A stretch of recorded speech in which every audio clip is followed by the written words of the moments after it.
All right, so Donald Trump, the winner of the FIFA Peace Prize, the No Wars, the America First president, the president who said that he ended 7 wars last year. Yeah, that guy. Well, he just invaded Venezuela and kidnapped their leader in a successful coup attempt. So, there goes that. But in all seriousness, now the fallout truly begins with Senate and House Democrats going through the law books, checking the old doctrines to see what comes next for the piggy in chief. And, it may not look too good. U.S. Representative Sean Casten did an extensive breakdown on the legality of the situation. Rashida Tlaib, Pramila Jayapal, Zoran Mamdani, and many, many more have issued some statements. And let's hope that this time they are not just statements. They are not just strongly worded letters, right, Chuck Schumer? Let's hope this time there is some actual action done here, but we will just have to wait and see. So be sure to stick around until the end of the video to hear all about it. And don't forget to leave a like down below, comment, and subscribe to the Raw America channel. It really is the best and easiest way to show your support. So just do us the favor, hit the subscribe button, and let's jump right in. All right, so Sean Casten wrote this breakdown on Blue Sky, first going through the White House's justification for their attack on Venezuela in the boat bombings, and then also goes into the invasion, starting with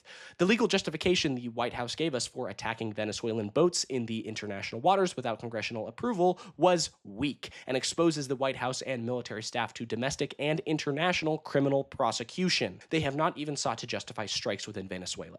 All right, so right off the bat, jumping in hot, saying, listen, you are responsible. You could be held in a court of law. You are exposed to international criminal prosecution. So starting off real hot from Sean Casten, he then continues saying, their justification, dutifully repeated by every sycophantic member of the House GOP, was that some drugs kill Americans, so any international actor who sells or traffics drugs is engaged in war against America. You can drive a bus through that logic, as I noted last month.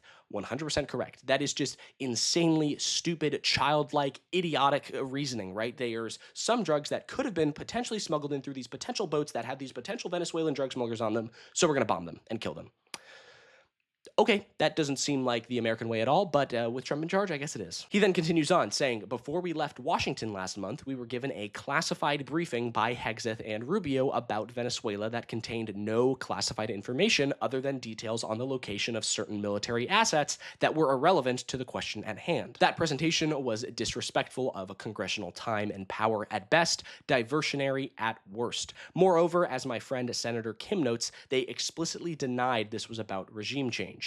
They lied. Right, and now we clearly know that they lied, right? Whatever this congressional showcase that Pete Hegseth and Rubio did, whatever this look into was, it clearly wasn't the true intentions of the administration because no one in Congress knew that this was happening when you explicitly need congressional approval to do this sort of action. But again, it's a Republican president. It's the Republican way to bomb a foreign country without congressional approval. I mean, we've been doing it for like 40 years at this point. Sean then writes, moreover, the White House knows they are on shaky legal ground. Very true.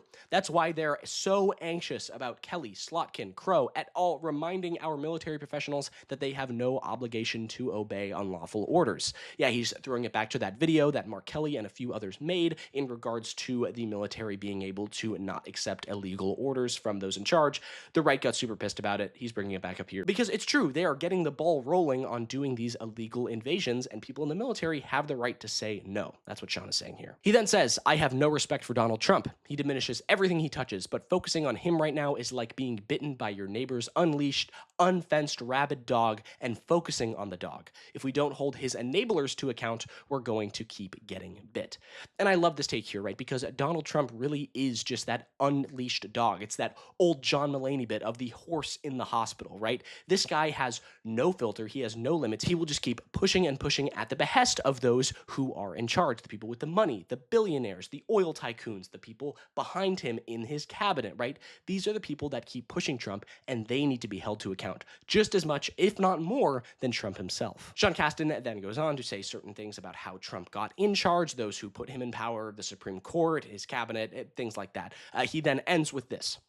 Congress will be back in session Tuesday. Johnson and Thune control what comes to the floor in both chambers. I hope they will focus on redeeming their character instead of voting on showerhead regulations this week. Because if they don't fulfill their obligation to act as a check, we are left, per James Madison, depending on the virtue not of our rulers, but of those who choose them come November. And this is an okay way to end this, I guess. I don't really think so. I think that congressional Democrats should use every single outlet in their power beyond just vote in November to stop the administration from doing what they're doing. Sean then finishes his statement by saying, I hope we don't have to wait that long and will do everything in my power to ensure we don't. Okay, good sign.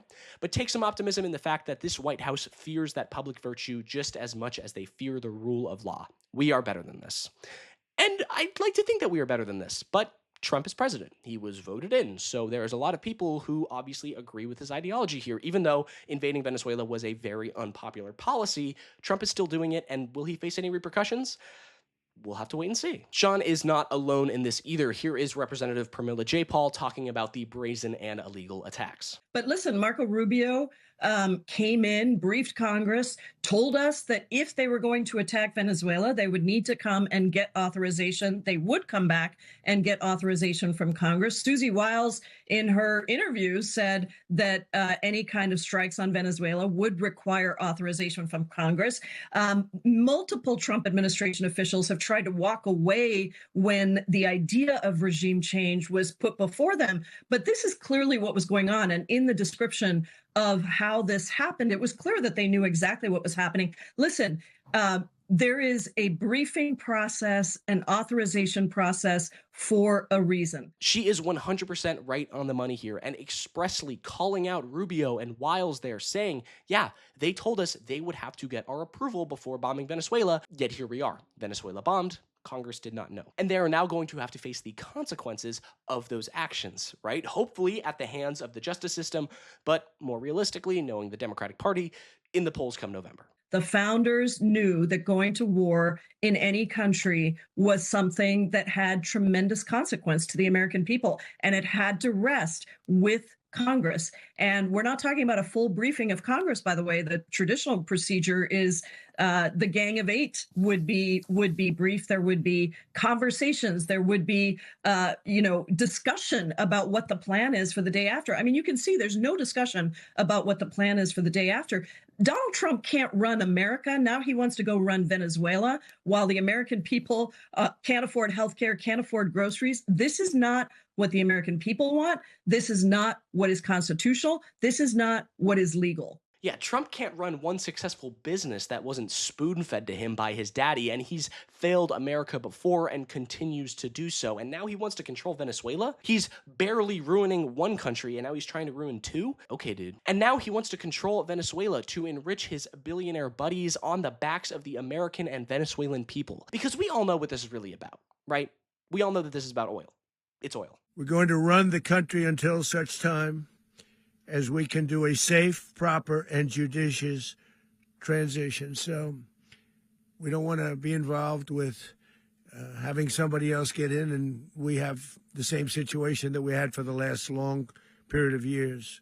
So we are going to run the country until such time as we can do a safe, proper, and judicious transition. We're going to have our very large United States oil companies, the biggest anywhere in the world, go in, spend billions of dollars, fix the badly broken infrastructure, the oil infrastructure, and start making money for the country.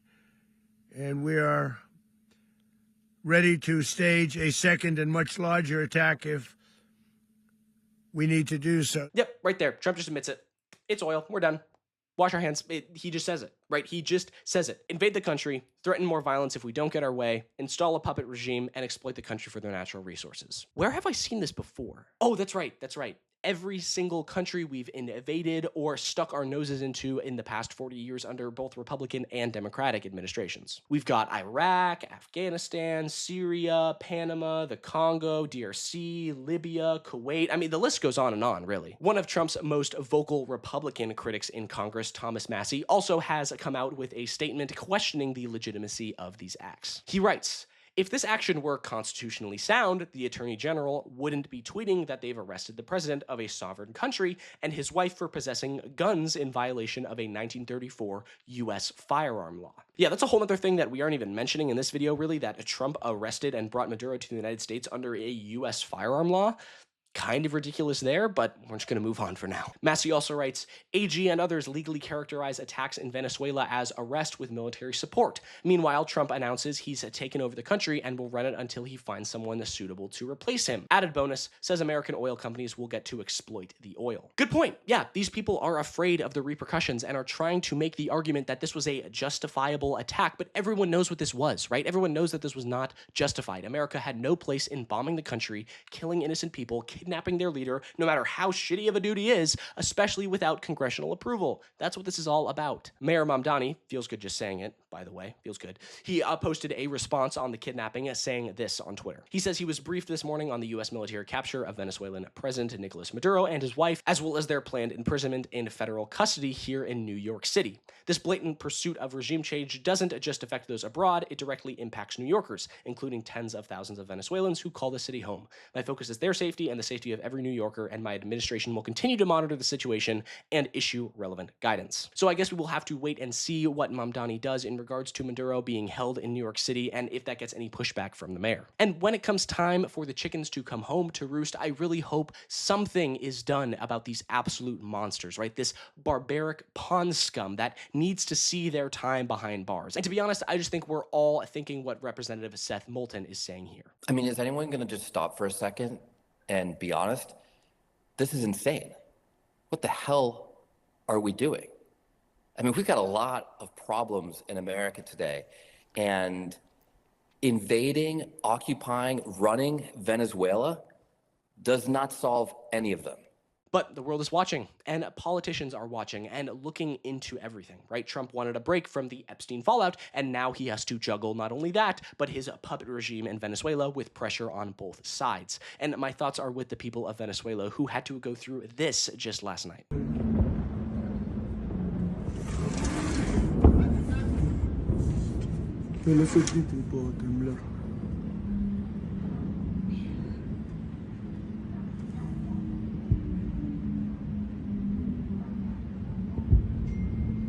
Trump is really carrying on the legacy of Republican presidents tanking the economy and invading other countries for their natural resources. It's really been the MO since Eisenhower. Trump is one of the, if not the worst president in U.S. history, and this country and history will remember him so, and also, hopefully, will the courts. But I think that's going to do it for me. Thank you so much for sticking around until the end of the video. I really do appreciate it. If you like this video or want to see more like it, be sure to leave a like down below, comment your thoughts on this whole entire thing, and also, don't forget to subscribe to the Raw America channel. It really is the best and easiest way to show your support. So just click the subscribe button and have a good day. Thank you.